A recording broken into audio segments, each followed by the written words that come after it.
Okey, untuk hari ni saya nak buat tutorial hiasan bunga daripada slime.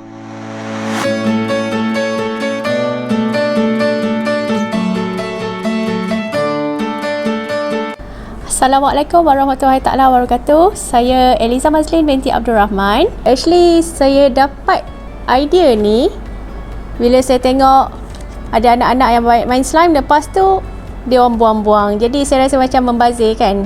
Dan kebetulan pula salah seorang daripada kawan saya, dia pergi ke IKEA baru ni. Dia kata ada orang buat macam ni, tapi cuma dia tak pasti apa cecair gel tu apa. Tapi saya agak benda ni slime lah kot. So saya cuba, tengok-tengok memang menjadi.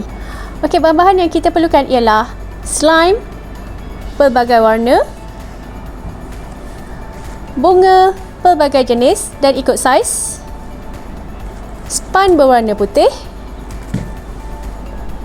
glue gun, gunting atau plier, cutter dan bekas ikut saiz. Cara untuk membuatnya ialah, first kita potong span ini ikut saiz botol kita seperti ini.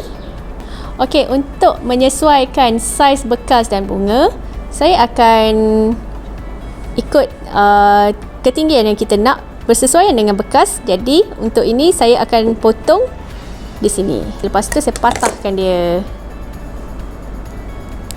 Alright. Okey, selepas itu saya akan cucukkan bunga ini ke atas span putih yang kita potong tadi. Okey, ini adalah bunga yang telah kita cucuk-cucuk tadi.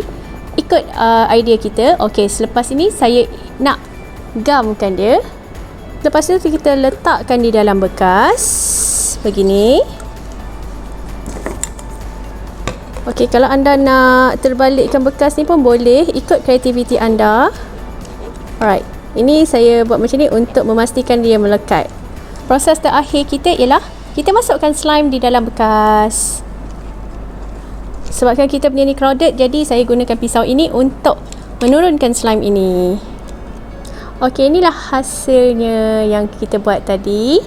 Selamat mencuba. Bye.